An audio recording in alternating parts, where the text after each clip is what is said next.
Year after year, one thing has remained constant. Our goal to ensure meaningful economic development and uplift the lives of the people we serve.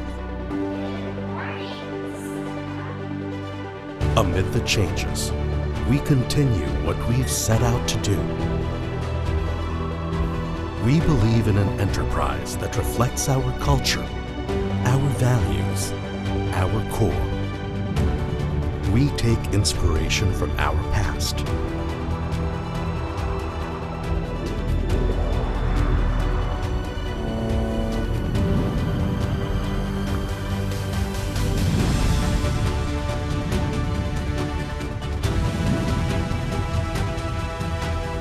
And usher in a new era of progress. Our balanced pursuit for financial gains and sustainability reflects our rich history and our fruitful journey.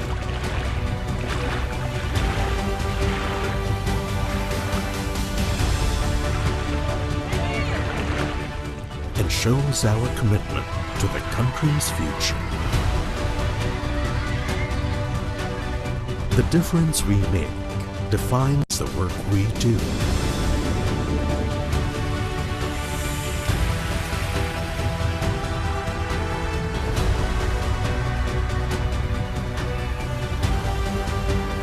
Every time we energize our cities, fulfill the dreams of the many, forge genuine partnerships, connect ideas, design experiences,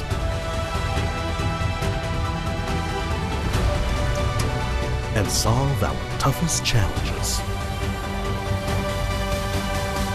We drive change for a better world.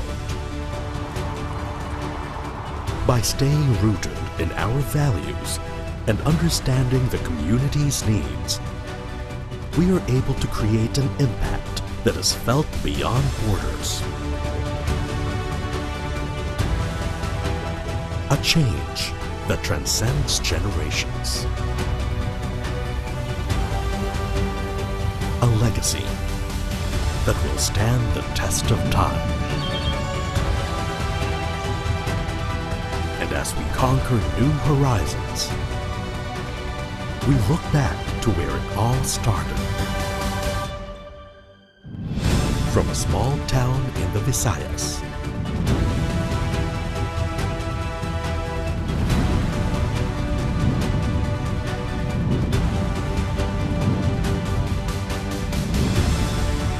to our journey to become global, we will remain at the helm.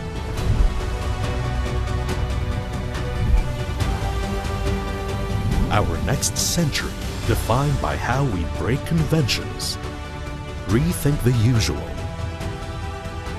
and push the boundaries of possibility. Because our business is your story of firm foundations, purposeful growth, and the future that we share.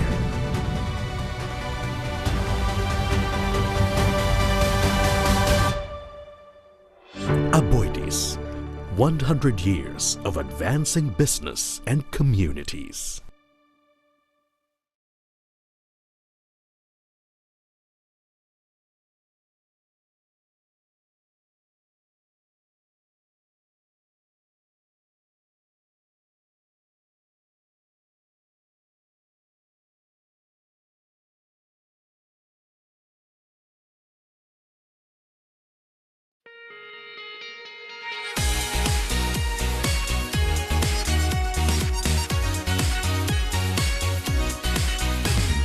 History is what we shape today, staying true to the Aboitiz way. A nation rising high, embracing change. We walk, we run, we fly. The difference we can make, and the courage that it takes. With values strong to guide us through, make better lives with each step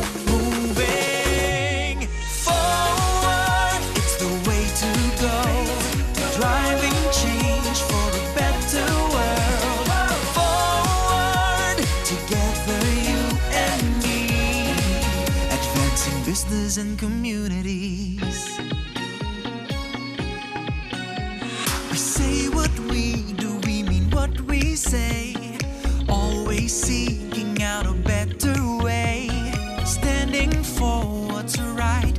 We set our sights, one goal, each turning tide. The difference we can make and the courage that it takes.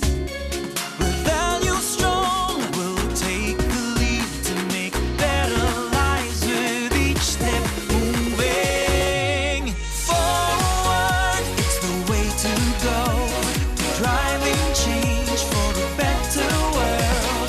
Forward, together you and me, advancing business and communities.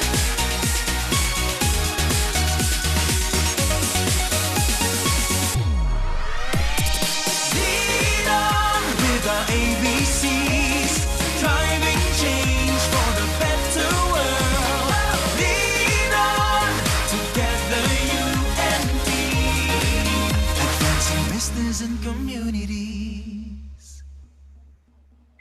Good morning, scholars, parents, and A people. Welcome to the second session of Aboiti's Beyond Classrooms or ABC Virtual Learning Series. My name is Sia Cruz from Aboiti's Foundation, and I will be moderating today's session. Today's event is new to our scholars since this is the first time that we are doing our annual learning session virtually.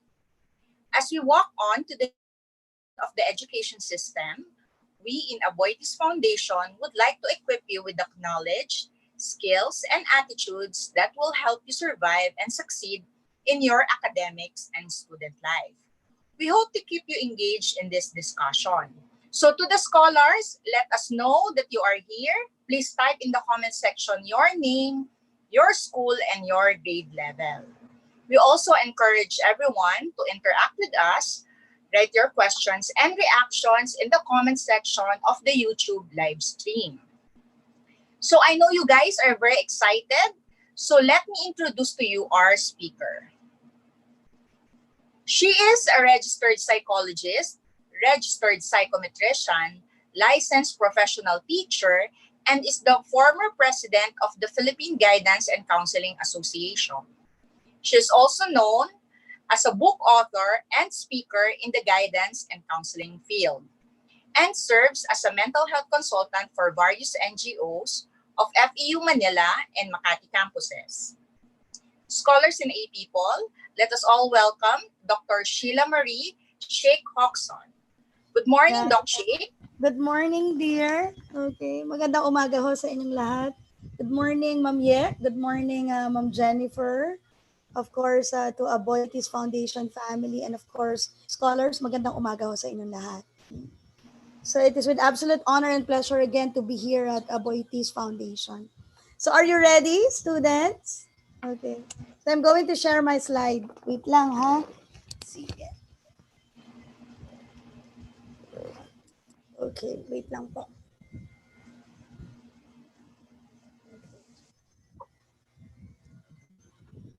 So, nakikita niyo na po ba?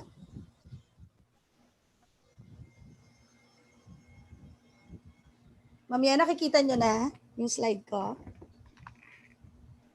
Okay. Yes, we can see, Doc Sheikh. Okay, thank you. So to all our dear scholars, maraming salamat po for inviting me also. Okay, so our topic for today, it's all about building resilience for a flourishing new normal. So you can just call me Sheikh or Tita Sheikh. And Tita Jen is also here and Tita Ye. Okay. So I'm encouraging everyone to participate, no? Actively participate po with our activity through the comment section of your YouTube channel. And our hashtag for this morning is all about always learning. Okay? Para mas maging resilient tayo ngayong mga panahon na ito, kailangan tayong matuto, in-nourish ang ating natutunan, and of course, have the values of always learning para hindi tayo maiwan. Okay? And our agreement for you this morning is that I do hope that you focus on the following. No? Para maging resilient tayo, that we focus on our strengths, we focus on our family, our loved ones' strengths. Sila po ang lakas natin. Okay? I do hope that we also focus on our classmates' strengths, lalo na po ngayon, no, na magpapasok ka na, our community strengths. Okay?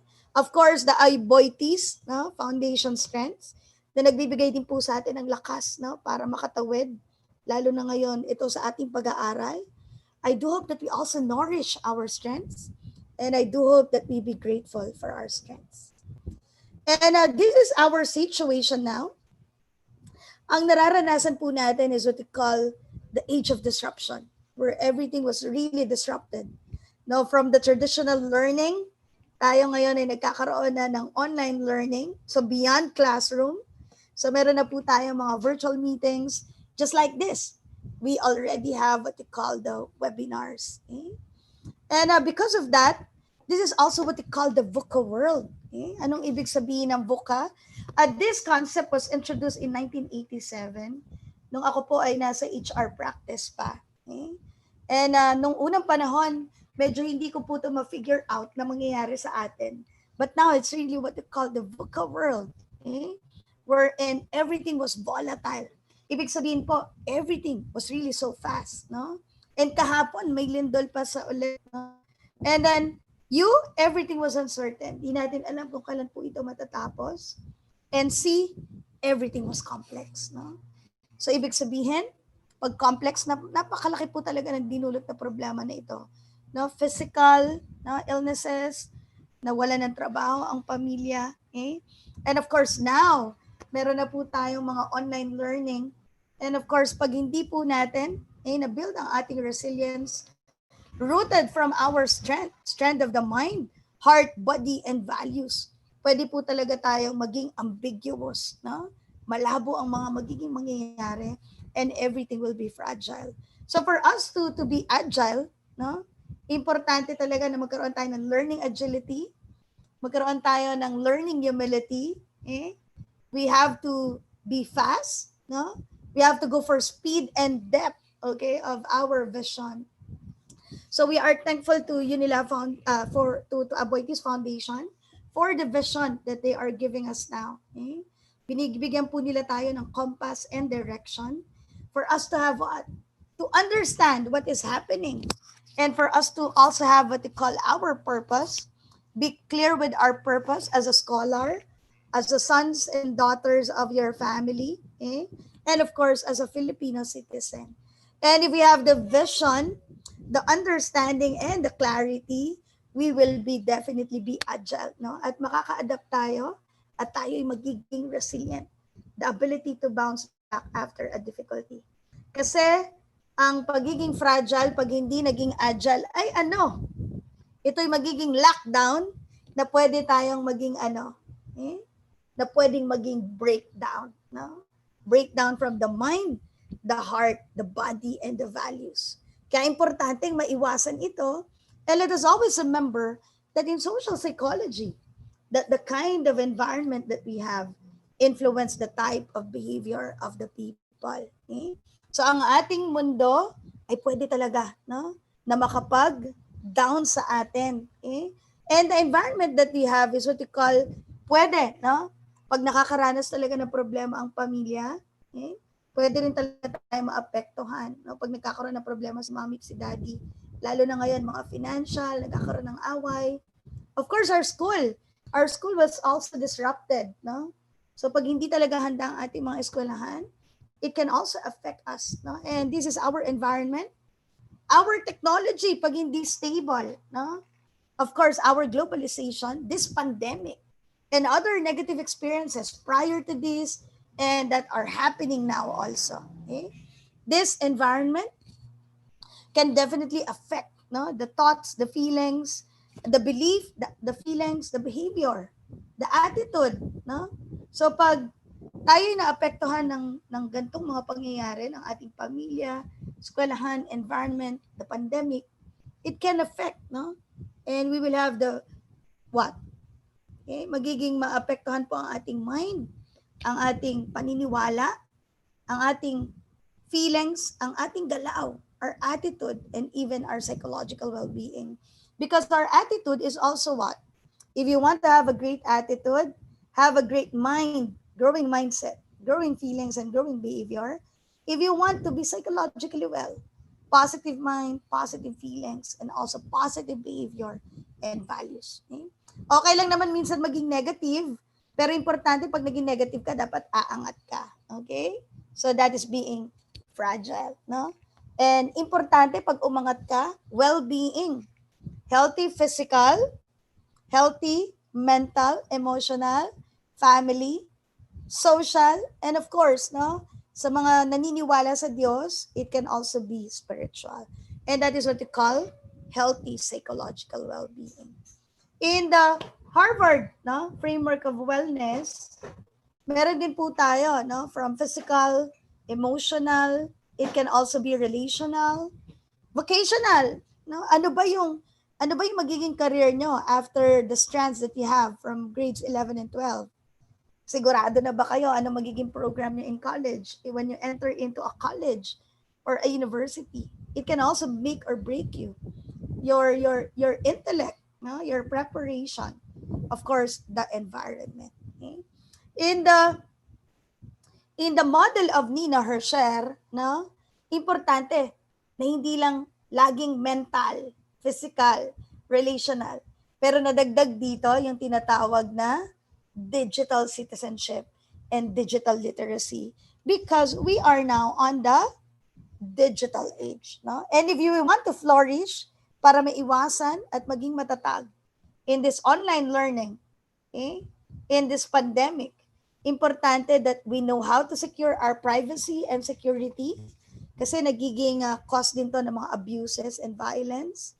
We also have to identify our digital identity and footprint, civil and mindful interaction. We have to be a responsible citizen and netizen, online and offline. Informed posting. So, importante na yung mga posting natin. Are we enabling people? Are we influencing people? Okay? Are we stressing people? Are we creating a negative contagion or emotional contagion? Kaya ang dami nagkakaroon ng mental health problems wherein negative emotions are contagious.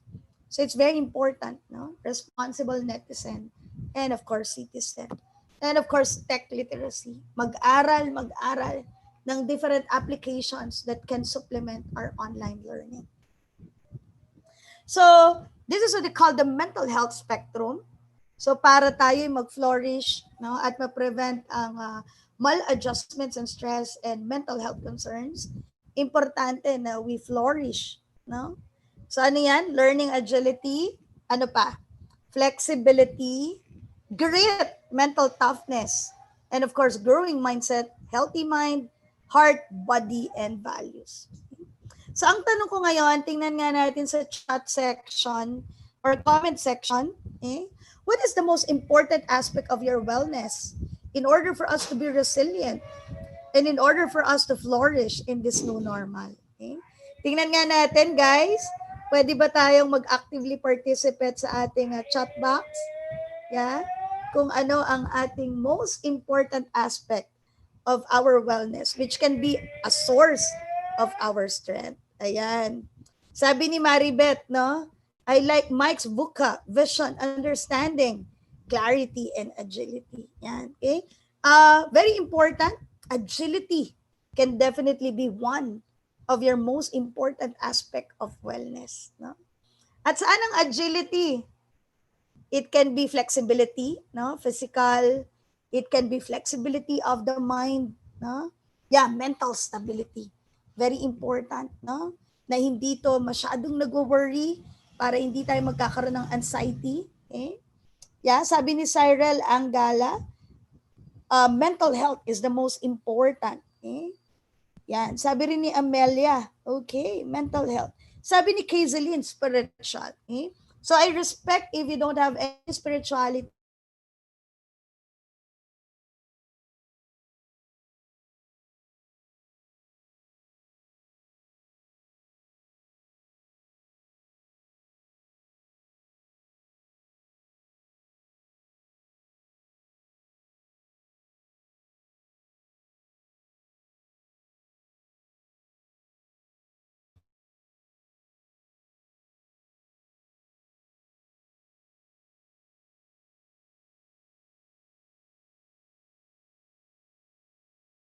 or wag muna tayong mag-social media, okay? Because it can make or break. Yeah, physical health. Wow, napaka-active ng mga bata, okay? So ang dami nilang, no? So mental, physical, okay? Of course, health. Yeah, thank you so much guys. Napaka-active ninyo.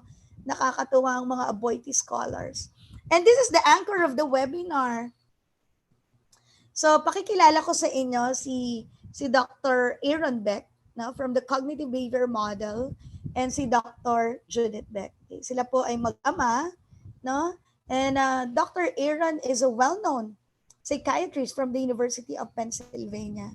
Okay? And cognitive behavior model is one of the most evidence-based technique, no?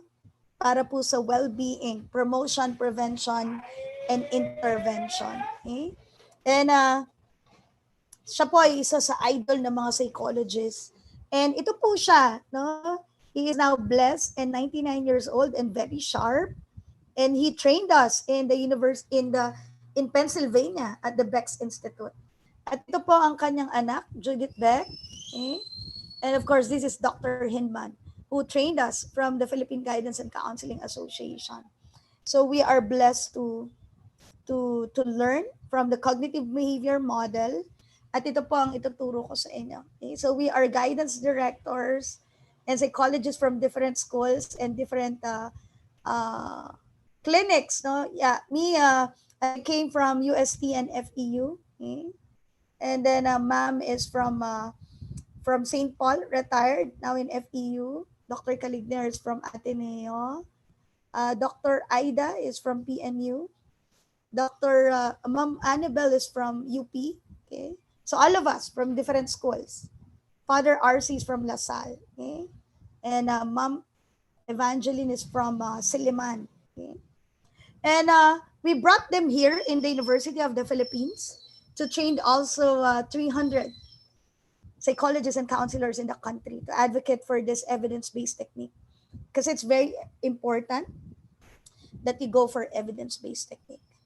And we are also blessed to go to University of Pennsylvania with Dr. Martin Seligman. So sino ba dito mga magiging psychologists? Yeah, or magiging counselors or mental health professionals, psychiatrists. So very important, no? Na maganda rin kayo mag-advocate for the evidence-based research of cognitive behavior and positive psychology. Okay? So in University of Pennsylvania.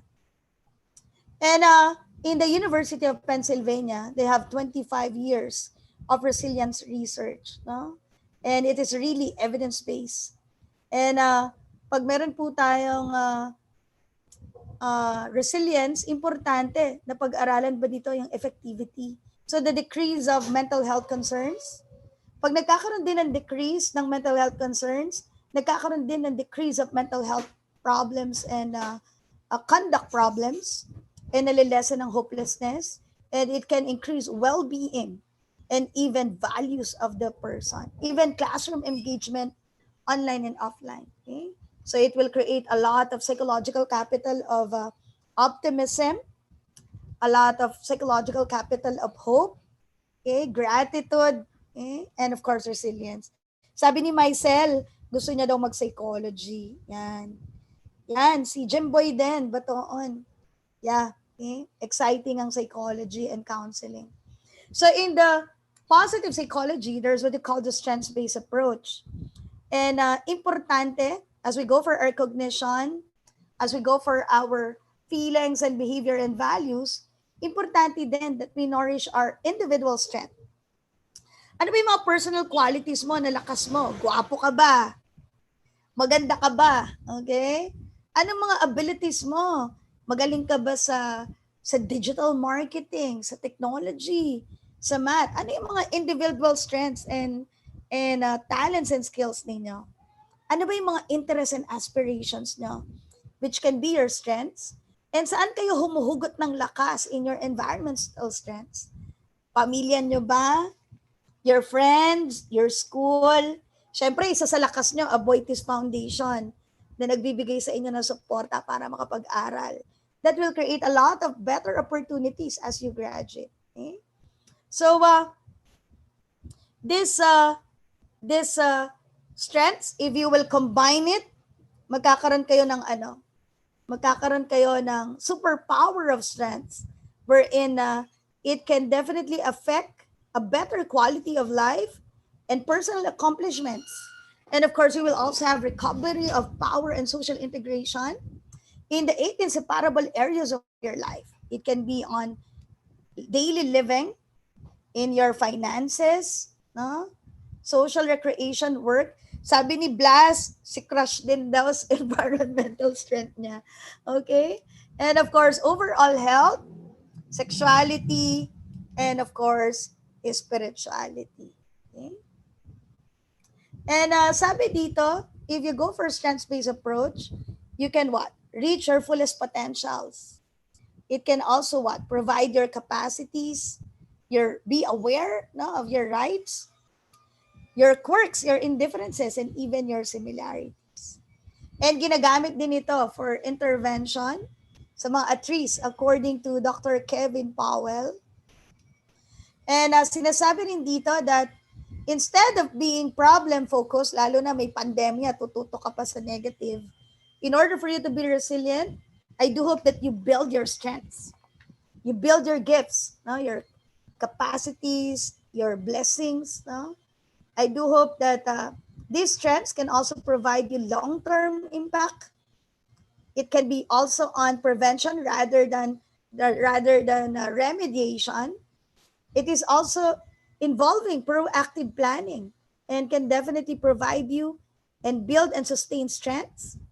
And of course, it can also provide target variations in risk and strengths of population. So this is according to the study, evidence-based research of Leadbitter et al. 2004. And of course, cited by the American Psychological Association. So ang tanong ko ngayon is, what is the first thing that comes to your mind? Okay, word or symbol that talks about your strength. Sige nga, tingnan nga natin yan sa chat box ninyo or sa inyong comment box. Tingnan natin. Ano yung inyong source of strength? Okay, sige. Yeah. Sige. Nag-aano pa. Nade-delay pa yung ating sa YouTube. Okay. So what is the first word or symbol that comes to your mind when you talk about strength? Yeah, sabi ni El, no? God, okay, family, no? So yan din yung source ng well-being ninyo, 'di ba? Kung makikita ninyo. Jesus, sabi dito, self, sabi ni Kit, okay? Family, God, yan. Your talents can definitely also be your strength. Yeah. Rosary, sabi dito. Okay? Grabe ang active ng mga Aboiti scholars. I'm so happy. Okay? Cats, no? If you are a pet lover, that can be your strength. Yeah. Thank you so much, guys. Your dreams, yeah, can definitely be your strength, no? Para mas maging focus ka. Okay? So according to the study of Siegel 2020, your strengths, according to positive psychology, are built-in capacities, no? So ito yung lakas din ninyo, thoughts, feelings, and behavior. So if you think about God, your feelings can be godly, your behaviors can be godly, and you will definitely be what? Religious. Okay? If you think about your family, you can definitely be family-oriented, no? And of course, you will have love for your family. That will be your values. Okay? And of course, the strengths can also manifest your energy. Yung lakas ninyo is your energy for you to what? To endure. Maging matatag, no? To resist temptations, no? Para mas hindi tayo maging pasaway. To withstand great force and to do the things that need a lot of physical and mental effort. And these are also strong positive attributes or assets that we have. And these are the strengths in various forms that I have. No? Tingnan natin, ha? What are your interests? Ito yung isa nating lakas para maging resilient. Lalo na sa pandemic, ang daming nakadevelop nito, di ba? Eh? So tingnan nga natin yung mga interest ninyo. Yan. Sabi ni John, EJ, pengi namang strength. Yan. K-drama can also be your strength. Okay, sige. Sabi ni Pauline, God and family, okay, can be my strength. Very good. Okay. So tingnan natin, what are your interests? K-drama, sports, yeah, accounting, news, yan. Yan ang aking strength, no? So ngayon, hindi kami makatravel as a family. So nagta-travel ako sa bahay namin. Sa kwarto, sa sala. Okay? Of course, we also created the Philippine Guidance and Counseling Association Peer Organization of the Philippines through youth development. And ngayon, we are building our peer chat program in Visayas and in the different schools like FEU. Yeah. What are your skills na ginamit nyo rin in order for us to be resilient in this pandemic? Yeah, a poetry, teaching, yeah, music can definitely what? Help us be resilient, no? Okay? Reading, calculus, ang galing. Okay? These are my skills. Photography, of course, with my hobby, no, mga posing. Books, yeah, of course, no. It can help you travel through your books. Cooking and exploring, no, for us to prevent stress. And of course, my advocacy, yeah. So, ginagawa rin natin yan for child protection, for well-being, for family, for parenting. And of course, isa ako sa mga nalungkot, no? Nung nag-close ang ABS because of my advocacy. Okay? So you can also go for your advocacy. Anong mga advocacy ninyo? Are you more for the environment? Yeah, sabi ni magmahal daw, sabi ni Blas. Anong mga advocacy ninyo? Multiple skills, yeah. Because every one of us are multi-potential. Okay? Sana all. Naku, sabi ni Ken, procrastination daw. So sana hindi yan, no? Okay? Nag-tutor daw siya ng grade 3. Wow, very good. Yeah. Oh, very good. Ang galing-galing naman. Humanity. Okay? Mathematics. Okay, is your advocacy. Galing-galing. World peace, environment. Youth empowerment is also one of my advocacies. Yeah, press freedom. No? Joining organizations. Very good. Okay. And of course, this is what they call your resources. This is my little family. Okay? So anong resources ninyo? It can also be God for those who are anchoring themselves to a supreme being. Of course, your service. It can be your service to your church, to your community, to your country, to your school. Kahit online, no? Pwede kayong tumulong. Yeah, very good. Equity, no? Helping the poor. Yeah, nakakawala rin yan ng problema at stress. Eh? Writing. Okay. Appreciation. Very good. Okay. Equality for all. Okay. And of course, we were luckily featured into a magazine. This is what they call The Family is a Gift. And according to that is that in times of test, your family can definitely, your loved ones can be your strength. Okay?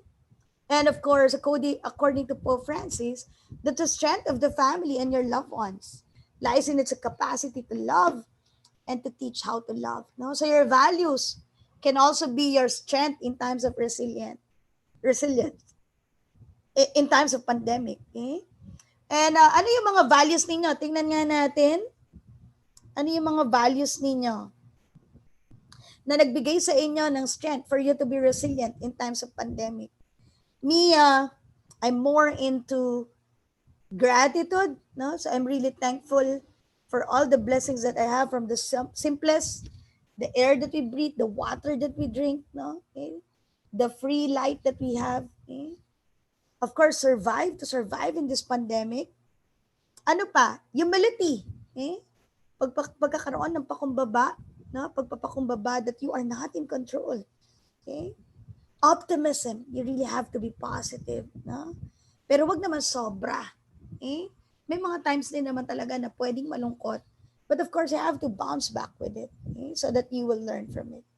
Yeah, being thankful. Having empathy is very important. Integrity. Yeah. Knowing what is right, no?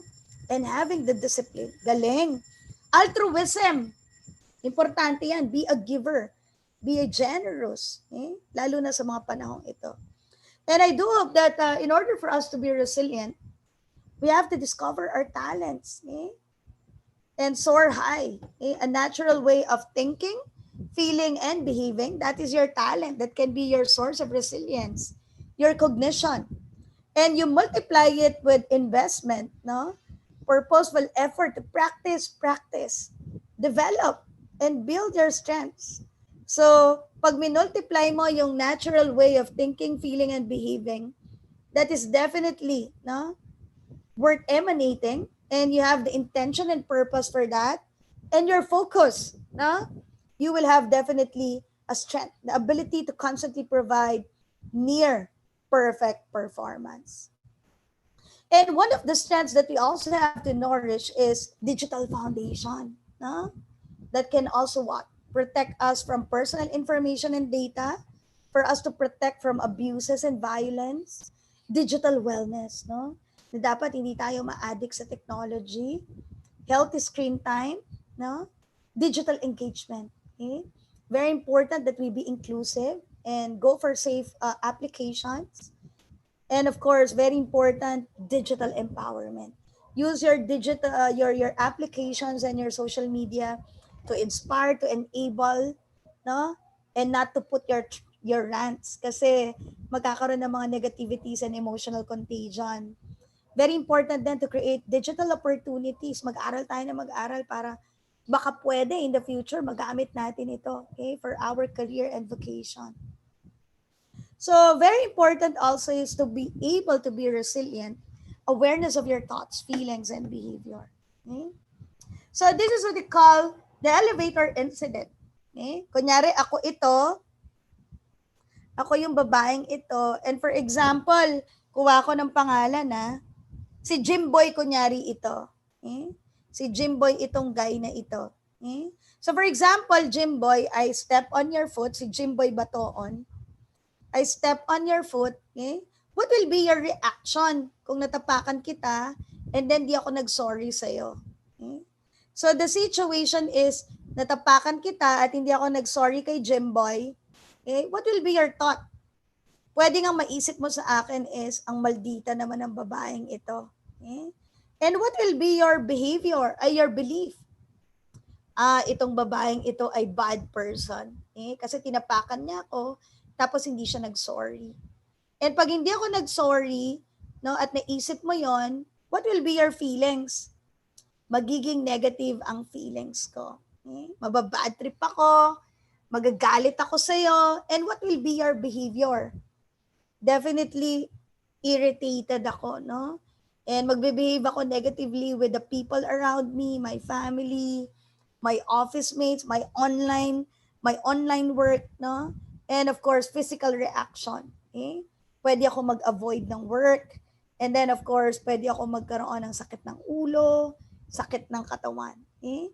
So if you can see in this process, hindi naman ang problema ang situation. The problem is not the situation, but the problem is how we respond to the situation. How we what? How we process our thoughts. If our thoughts are negative, then it will lead to a negative belief, negative feelings, negative behavior, and negative physical reaction. Kaya sabi sa cognitive behavior model, your cognition can definitely affect your behavior. Okay? So for example, you have a lot of online learning tasks, no? And if your thoughts are what? Sabi mo dito, negative yung thoughts mo, that also created your belief that there's an overwhelming load and assignments, no? And you cannot focus. So what will happen? Magkakaroon ng, mag-worry ka, no? At magkakaroon ka ng anxiety, na matatakot ka, you will tend to get nervous and down, and you will avoid, no, the task. Yan yung physical reaction. And the results will be failure to deliver school outputs. No? Kaya importante, kung naisip mo na, I can do it, your feelings will be good, your physical reactions will be what? You will not avoid your task, and of course, you will be successful in your school output, and of course, your life in the future. Okay? Understood? Okay. So always remember that your automatic thoughts based on the situation, if you if you want able to process it, will definitely be quick thoughts that can be cognitive distortion. Sabi nga ni Raiden, mind over matter indeed. So pag yung automatic thoughts mo naging quick thoughts that are very impulsive, hindi mo napigilan, at hindi ka nag-isip, nagalit ka na lang, no? Kasi naisip mo negative. So what will happen? It could lead to cognitive distortion. Ano ibig sabihin ng cognitive distortion? Ito yung overthinking. That can lead to worries, anxiety, and depression. Ito yung ito yung magnification. Masyado mong minamagnify yung negative situation or yung negative thought, masyado mong pinalaki, or all or nothing principle.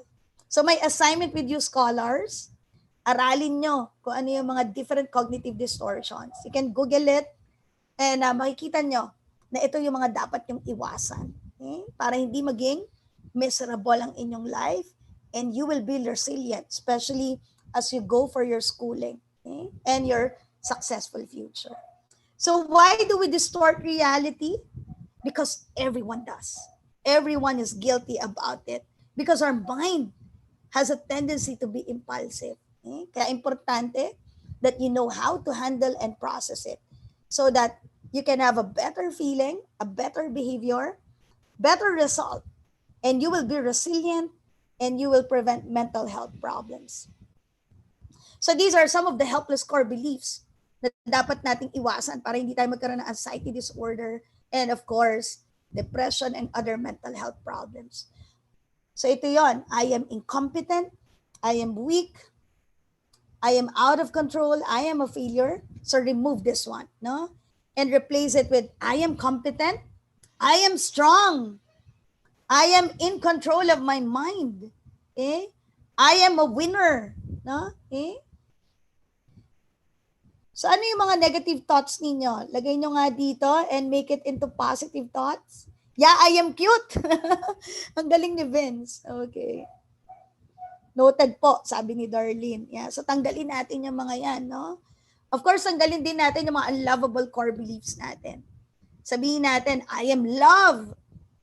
I am attractive. I am good. And of course, also replace this worthless core beliefs that I am worthy. I am blessed, no? I am good, and I am what? I am a gift, no? Yeah, 10 minutes. Okay. Of course, these negative core beliefs can lead to negative emotions pag hindi natin to na proseso. Ang galing, sabi ni Katrina, I am worthy. Okay. Yeah, we are definitely wired. And this could lead to negative emotions of sadness, being down, fearful, worried, and anxiety that can lead to mental health concerns. So very important, always remember that your life is your message. That your life is composed according to Mahatma Gandhi, that your mind can be your what? Your feelings, your behavior, your habits and character, which is a gauge of your great attitude and a great psychological well-being. So very important, nourish our character strengths. So importante, inorish natin, no? Ano yung mga dapat nating inorish after mind, heart, body, and then values para maging resilient? So ito yon, para magkaroon tayo ng psychological well-being, know our purpose. No? Hope. So pag iniisip mo na may pag-asa, magkakaroon ka ng pusong may pag-asa, magkakaroon ka ng behavior na may pag-asa. At ikaw ay magiging hopeful and you will have healthy psychological well-being. Meaning. What is your meaning as a student, as a scholar of Aboitiz Foundation? Secure, attachment, gratitude, self-efficacy, and of course, you will be successful. Mind, heart, body, and values. So very important, you identify your strengths. Have a continued development of your strengths. Have positive. Pag dinevelop mo ito, you will have meaningful experience. You will have opportunities to create successful development. And of course, you will have positive expectations. So magiging successful ka. So know your strengths and definitely take advantage of them according to Greg Norman. Okay? So very important din po, always connect to significant people in your lives and of course have healthy coping mechanism. Like learning mindfulness exercise that we've made with FEU and then kapatid ng Aboitiz Foundation, Unila Foundation. Okay?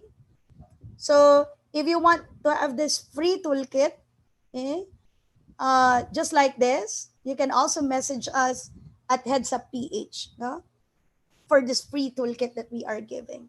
So sabi dito ng strengths-based wellness, health and wellness, build upon your strengths, always emphasize on the positive, do what you enjoy, build upon your hopes and aspirations, and build upon your families, community, your school, and our country's strengths. Okay? So these are some of the things that we did with the Heads Up PH. No? So these are the little ways to build your resilience in times of pandemic under the evidence-based model of Dr. Ginsburg that I've had it, I adopted it and make it hybrid. So these are awareness, confidence, control, character strength, competence, build upon your competence, especially on making decisions and solving problems, learning mindfulness, communicating positively, being an example online and offline, educate yourself about mental health, and of course, be a well-being advocate and be a good example. Okay? So this is building resilience in times of crisis that you can definitely download by messaging us. So in order for us to have a flourishing life, free from mental health disorders, according to positive education that we also created as a curriculum for Philippine Science High Schools, that we are not just more on achievement, but there should be a harmony of social emotional quotient, social quotient, adversity quotient, diversity quotient, digital quotient, for us to have what they call character strength, non-cognitive skills, and always be happy for us to have flourishing life. Okay? So thank you so much, Aboiti's family, foundation family, for always inviting me. And we are always for the holistic well-being of everyone. Okay? So according to Albert Einstein, that everyone is a genius, but if you judge a fish on its ability to climb a tree, it will live its whole life believing that it's stupid. So always focus on our strengths, always focus on our healthy mind, body, and spirit and values so that we can be resilient. Okay? So be the best advocate of your strengths, your loved strengths, your classmate, your school, your community, the Aboitiz Foundation strengths, nourish your strengths. And I do hope that you are grateful for your gifts and blessings. So be the best advocate of strengths and resilience. Share your strengths for self-care, wellness, and resilience. So you can, if you want to reach me, okay, you can always like and of course reach me and message me at my FB page and Instagram, LinkedIn, and YouTube channel. So you can just call me Tita Shake Guevara dash Hoxon. Okay? So if you have some reflections, kindly post it in your comment box or if you have question. Okay? Maraming salamat and study hard so that you can also build your strengths and be a blessing not only to your family but a strength to a healthier Philippines. Okay? So God bless you all. Thank you. All right.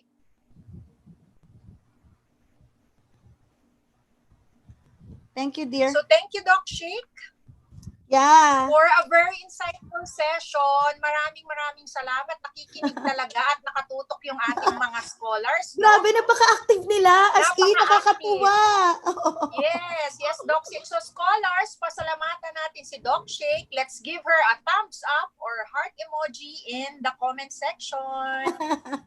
Yan. Tawag na nila sa akin, Tita Shaky. Nakakatuwa itong mga bata. Yes. Yun. So, Tita Shake. Nakitita Shake ako. So, we would like to encourage everyone to interact with us, no? Though ang dami na nating interaction kanina, write your questions and reactions in the comment section, scholars, no? So now we have questions from the audience. These are advanced questions via the Google Forms, Doc Shake. So, Yes, Doc dear. Shake, are you ready? Yes, sige. Yeah, okay. So, question from Bunny of the University of San Carlos. Oh, Ang yeah, question niya, Cebu, Doc, Cebu. diba? In Cebu, yes. Hello, mga taga Cebu. Hello, So, guys. ang question niya, Doc Shake, sabi niya is, how do we establish boundaries between school and personal life? Okay. Actually, importante talaga yung scheduling, no? Importante talaga that you have schedule. So, for example, ang klase nyo is kunyari ang klase nyo is 7 to 3. So, definitely 7 to 3 is schooling. After ng 7 to 3, anong gagawin ninyo? Anong gagawin nyo dyan? Rest muna kayo, tulog muna kayo, tapos after nun, dinner kayo with family. After connecting with family, no, pag energized na yung utak ninyo, wag kayong magbabasa or mag-aaral nang hindi kayo nang hindi kayo energized. Parang cellphone lang yan. Kailangan nyo mag-energize. So aside from energizing ng tulog, no, aside ng energizing nyo ng pagkain, kailangan healthy connection din with family. So importante that morning, usually the first 15 minutes when you wake up, and the last, okay. The last first 15 minutes when you wake up, and the last 15 minutes when you go to sleep should be what? Quality time with your family and loved ones, no? So it's not really on the quantity, kasi talaga mas marami tayong oras talaga sa school dahil nga buong araw nag-aaral, pero you have to definitely purposefully think, and of course, kailangan talaga mag-invest and talent with the family. Okay? So, bigyan nyo ng oras for time management na meron kayong oras sa Diyos, sa pag-aaral, sa pamilya. And of course, your first priority lagi ay Diyos at pamilya. Okay? Yan. And of course, ang pag-aaral. Tsaka na yung mga boyfriend, girlfriend. Yes. Titang-tita, no? Yes. So, yun. Scholars, so, Diyos, family, pag-aaral, next time na muna ang mga boyfriend. Sabi ni Tita Shake.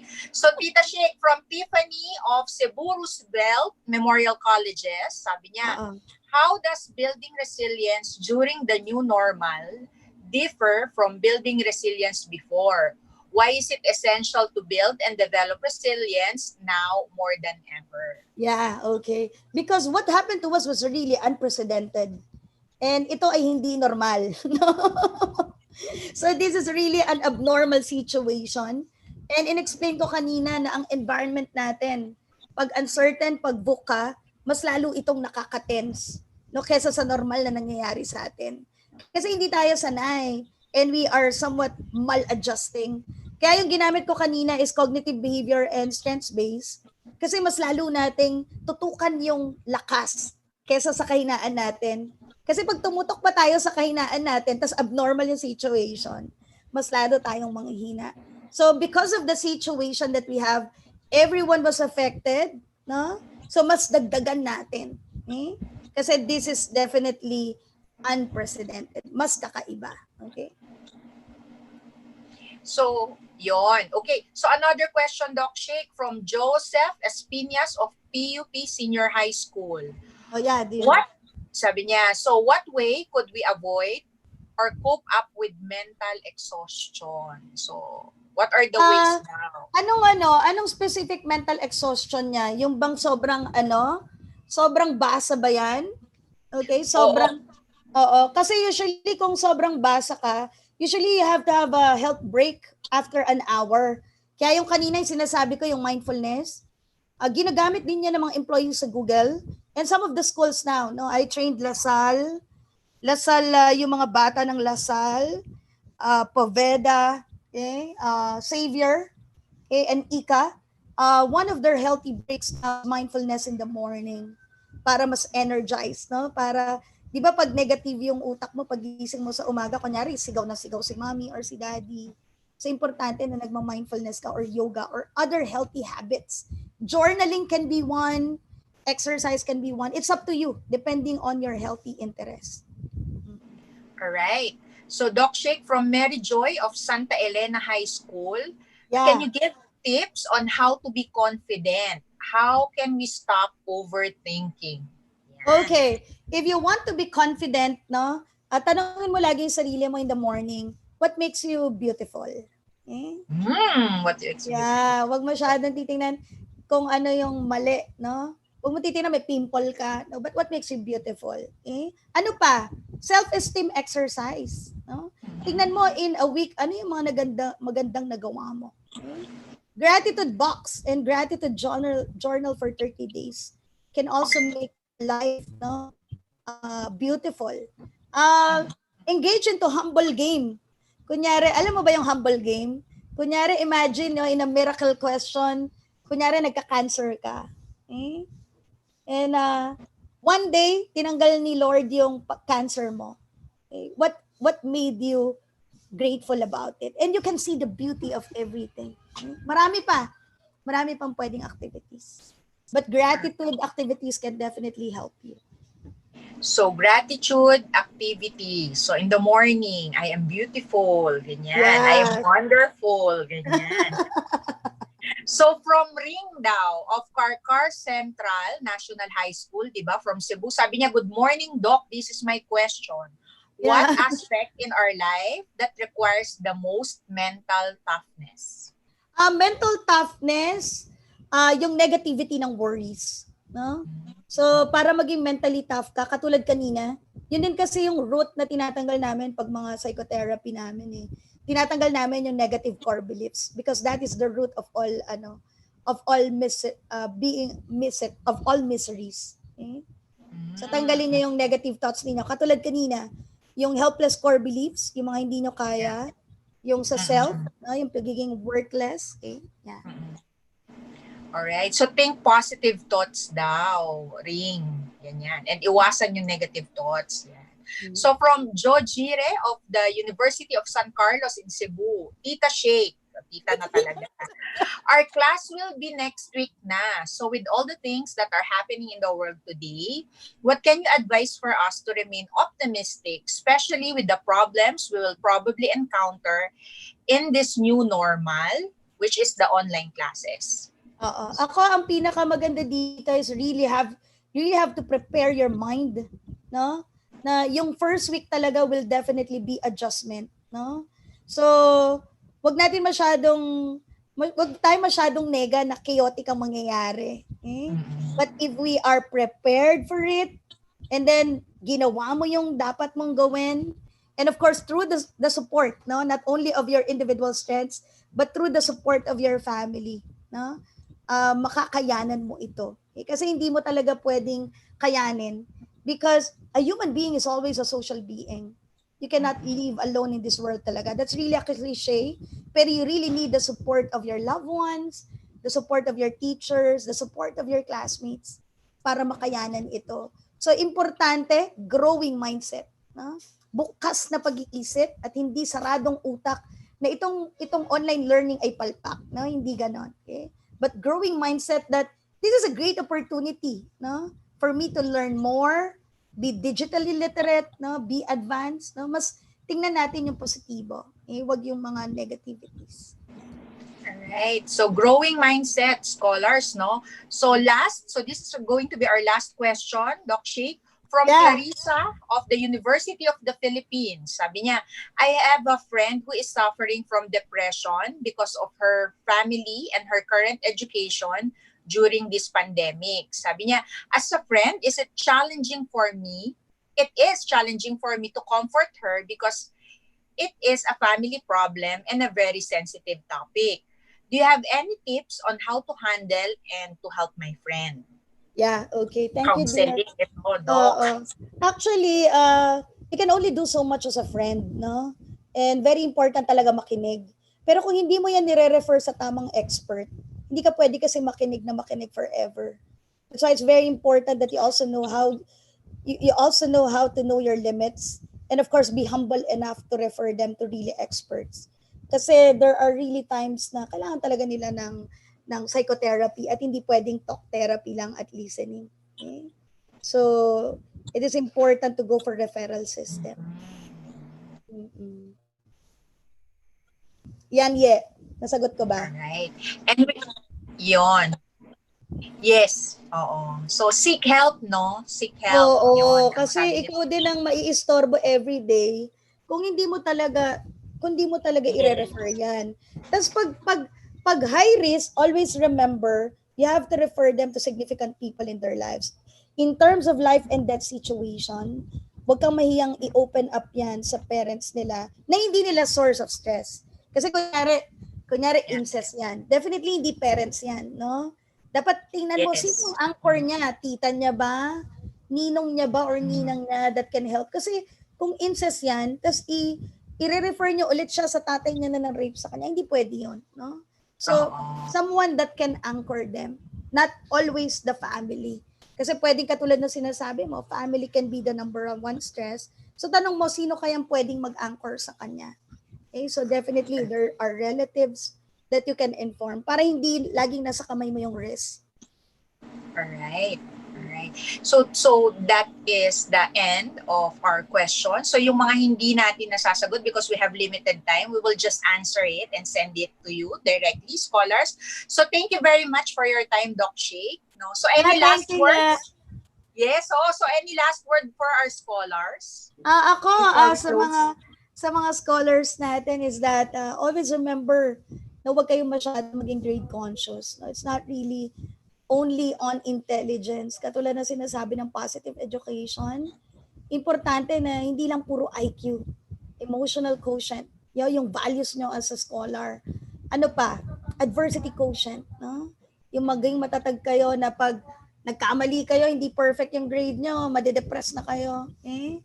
Importante, diversity quotient. Be inclusive. Huwag kayong laitero, no? Huwag tayong mambubuli, no? Digital quotient. Okay? And of course, I do hope, no, hindi ko naman inaano yung values ko sa inyo, but I do hope that you anchor something to a supreme being, no? Because everything has limitations. Okay? And love your family, okay? And your country. All Thank right. you. So again, thank you, Doc Shake, and thank you to all our viewers. Thank you, scholars. So we hope that the learnings in today's session can help you scholars to cope in the new normal. So copy of this learning session will be posted at the Aboiti Scholarship Portal. So everyone, you have to visit the Aboiti Scholarship Portal so that you can answer the post-event survey link for this event.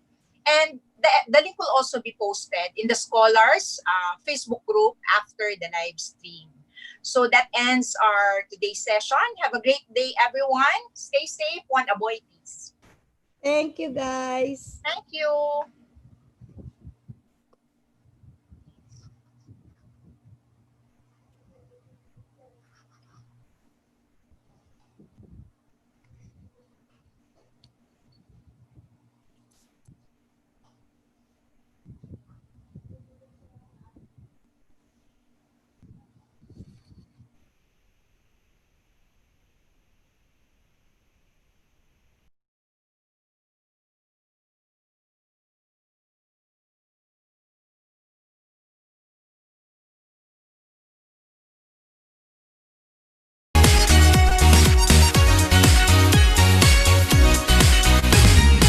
History is what we shape today, staying true to the Aboitiz way. A nation rising high, embracing change. We walk, we run, we fly. The difference we can make, and the courage that it takes. With values strong to guide us through, make better lives with each step moving forward. It's the way to go, driving change for a better world. Forward, together you and me, advancing business and community.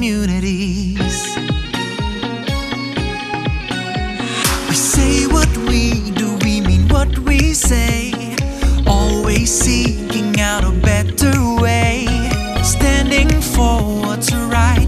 We set our sights, one goal, each turning tide. The difference we can make, and the courage that it takes. We'll value strong, we'll take the lead to make better lives with each step moving forward. It's the way to go, driving change for a better world. Forward, together you and me, advancing business and communities.